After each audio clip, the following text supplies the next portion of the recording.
सिवानी मंडी सिवानी उपमंडल से 5 किलोमीटर दूरी पर स्थित गांव रुपाणा अपने आप में एक नई पहचान के रूप में दिखाई दे रहा है।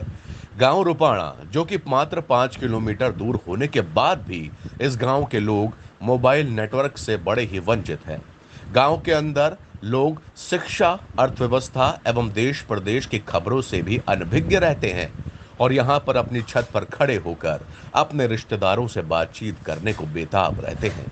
इस गांव में अब पंचायत में सरपंच पद के उम्मीदवार के लिए ताल ठोक रहे मैना देवी धर्मपत्नी कृष्ण कुमार ने कहा कि अब की बार गांव के आमजन का बड़ा जन समर्थन और सहयोग मिल रहा है, जिसकी बदौलत मैं चुनावी मैदान में हूं और गांव के अंदर सार्वजनिक रूप से विकास कार्य करवाने का काम भी करूंगी।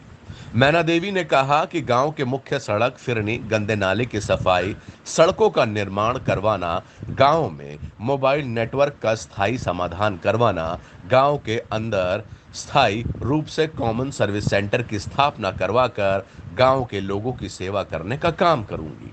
और गांव के लोग अगर मुझे यहां से सरपंच चुनते हैं तो मैं यहां की बहन बेटियों के लिए परिवहन की स्पेशल व्यवस्था की मांग करूंगी।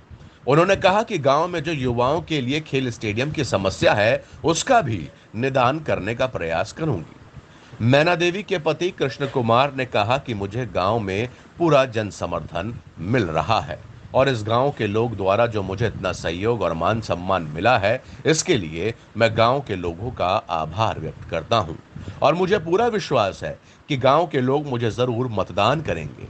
अब देखना यह होगा कि गांव रुपाणा के लोग मैना देवी धर्मपत्नी कृष्ण कुमार को अपना सरपंच चुनने में कितना सहयोग करते हैं या किसी दूसरे उम्मीदवार पर अपना विश्वास जताते हैं। ये तो आने वाला समय ही बताएगा और ये निर्धारण भी गांव के मतदाता ही करेंगे।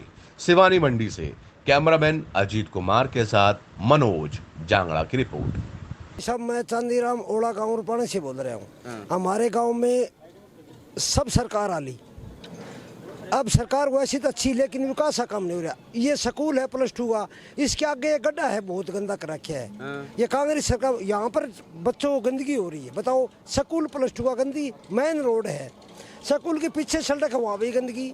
अरे है तो स्कूल है, कुछ तो सरकार तो देखो। नहीं, बच्चे आते हैं स्कूल के अंदर पढ़ते हैं, बच्चे नाक ढककर जाते हैं। अच्छा, ये मौके की बात है। इसका क्या समाधान हो सकता है? समझा, वो सरकार करो, बंद पाइप करो। नहीं, देखो गांव में तो पंचायत करेगी, सरकार तो पैसे दे सकती है। आप पैसे दो पंचायत को, करवाएंगे, हमें खड़े। क्या समाधान कैसे हो सकता है? कैसे? ये नाला दूर भेज दो, कहीं किसी खेत में गिरा दो, खेत में जमींदार पानी लगा लेगा। नहीं, अब तो यहाँ से कृषि मंत्री जेपी दलाल जी यहाँ के मंत्री हैं और आपके गांव में कोई उद्घाटन भी करके जी से बात है पूछने। कृषि मंत्री हमारे गांव में बहुत पैसे लगा रहे हैं, समझो। हमारे एक बहुत सिस्टम ले रहे हैं, वो ड्रिप सिस्टम का 900 एकड़ में रजवाए पर बनाया है उन्होंने। ऐसे नहीं, हमारे गांव में काम नहीं होता। गांव में नहीं होता? हाँ, तो गांव में तो गांव का सरपंच बढ़िया बनाओ। बढ़िया कहाँ से ले, किसी वोट हो। अच्छा, ये तो राजनीतिक है, बढ़िया कहाँ से रहे। नहीं, अब भी लगता होगा कुछ क्या लगता है? देखो, अब 2 गांव में खड़े हैं आप, एक ही परिवार के 2 खड़े, देखो उनकी किस्मत है, कौन जीते। क्या कहना चाहोगे भाई, ये समस्या आपके गांव? ये समस्या ऐसी समस्या है सर, अधिकारियों ने भी ध्यान नहीं दिया, ना ही पीछे सरपंच ने ध्यान दिया। इधर ही गंदे पानी का टैंक भी बना दिया, जो ओवरफ्लो है, 10 दिन बाद में गिर गया। बहुत सी जो गंदे पानी का जो बनाया गया था ना, सोचने का टैंक, वो इसके अंदर बना दिया गया। बच्चे यहाँ से टपते हैं, किसी ने इस समस्या को उजागर नहीं किया। सरपंच ने सरेआम इसके अंदर धांधली की। आप देख लो, 10 दिन के अंदर गिर गया था। किसी भी गाँव के ग्रामीण से पूछ सकते हो ये बात, ठीक है। ये राजनीतिक षड्यंत्र होने के कारण किसी ने आवाज नहीं उठाई, ठीक है। अब नए हैं आपके गांव में, नए सरपंच बन रहे हैं, नई पंचायत आपको चुननी, 2 तारीख परसों यहाँ पर वोट पड़ने हैं, तो उसको करके ही कृष्ण कुमार को उम्मीदवार बनाया है इस बात के लिए। वही ऐसी समस्या वो यंग और उम्मीदवार कृष्ण कुमार करेगा ये काम?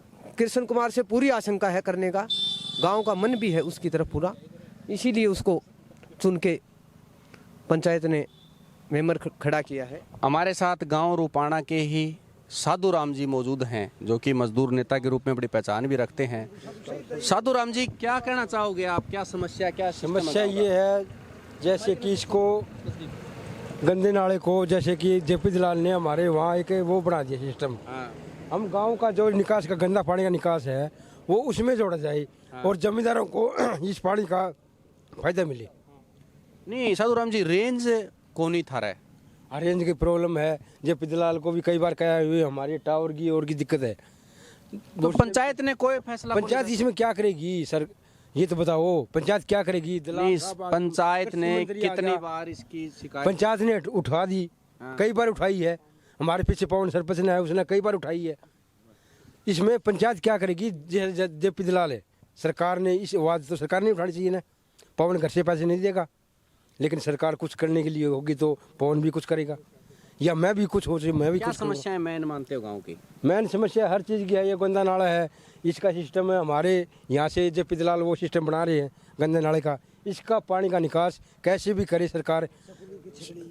स्कूल के पीछे जो गली है, इसका पानी हमारे वहाँ खेत में लग जाए जहाँ इसने बनाया ना, तो जमींदार को फायदा मिलेगा इसमें। हम तो ये कह रहे हैं। परिवहन की बस की सुविधा नहीं है। अच्छा, परिवहन की तो सुविधा नहीं है। हमारे बच्चे परेशान हो रहे हैं, लटक पटक के जा रहे हैं, कोई मोटरसाइकिल पर जा रहा है, कोई क्या पर जा रहा है।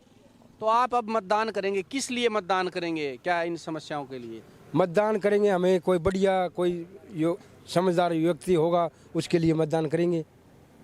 भाई हमारे बच्चों के लिए भविष्य बने, बढ़िया पढ़ा लिखा हो, ऐसे उम्मीदवार देखेंगे कोई। स्कूल के आगे हम खड़े हैं, गांव रूपाणा। मात्र 5 किलोमीटर की दूरी, 5 किलोमीटर होगा सिवानी से दूरी है, उपमंडल सिवानी से, लेकिन फिर भी यहाँ के गांव मोहताज हैं। समस्याओं का आभार इस गांव के अंदर है। रूपाणा गांव में बार बार आपको ये बता रहा हूँ। ये और साथी हमारे साथ मौजूद हैं। सबसे मोटी समस्या जी गांव के गवर्नमेंट स्कूल के सामने हमारे बच्चे घर पे जाके ये कहते हैं कि पापा जी हम वहाँ स्कूल में बैठ नहीं पाते, इतनी बदबू मारता है गंदा पानी। बच्चों का अगर छोटे बच्चे चले जाते हैं तो उनका डूबने का खतरा भी है, लेकिन इस बारे में कोई सोचता नहीं है। हमने इतनी बार सरपंचों को बोला है, कोई सुनवाई नहीं है। ये सारी कमी सरपंचों की, इतना बड़ा काम नहीं कि सरपंच नहीं करवा सकता इसको। देखिए, गांव के अगर विकास कार्य की बात करें, ग्राम पंचायत अगर काम करवाना चाहती है तो गांव का विकास करवा सकती है, और एक सबसे अहम कड़ी ग्राम पंचायत होती है। वो ग्राम पंचायत, मैं तो ये कहूँगा कि उपमंडल का ये गांव, जहाँ भी कोई पंचायत मंत्री है, कृषि मंत्री है, इलाके से भी विधायक है, अगर इस गांव की समस्याओं को ध्यान से सुने और यहाँ की समस्याओं का निदान हो तो यहाँ के लोग, यहाँ के बच्चे, यहाँ के बुजुर्ग अपनी एक अच्छी ज़िंदगी जी सकते हैं। जो आज इनकी ज़िंदगी हकीकत में कहें तो यहाँ नरक बनी हुई है इस गांव के अंदर। पीछे की भी दिखाएंगे गली, स्कूल पीछे गेट में आपको गली दिखाएंगे। स्कूल का मेन गेट पीछे का बोलने जाता है, बच्चे गाँव से आते, वो दिखाएंगे आपको कितने गड्ढे हैं। आपको दिखाओ तो कृषि मंत्री को, मुख्यमंत्री दिखाओ, चलो पिछली साइड में चलेंगे जी। हम आगे भी आपको दिखाएंगे गाँव की जो स्थिति है सड़कों की। गंदा पानी लगभग ये स्कूल में जाता है, और बरसात के टाइम में तो इतनी पानी चढ़ जाता है, आने जाने के लिए भी कोई आदमी भी नहीं, साइकिल वाला भी नहीं चढ़ सकता, मोटरसाइकिल भी बाहर से जाते हैं। इस सड़क की बहुत बार मांग उठाई है। मंत्री साहब का यहाँ स्पेशल दौरा करवा कर ये इस गली को स्पेशल दिखाया था जेपी दलाल को, बोले 2 महीने का टाइम ही लगेगा इसमें। अभी तक ये उसका कोई समाधान नहीं हुआ, बहुत दिन की बात हो गई। इस परले गेट के सामने भी एक गंदे पानी का जोड़ है पूरा वो। हाँ,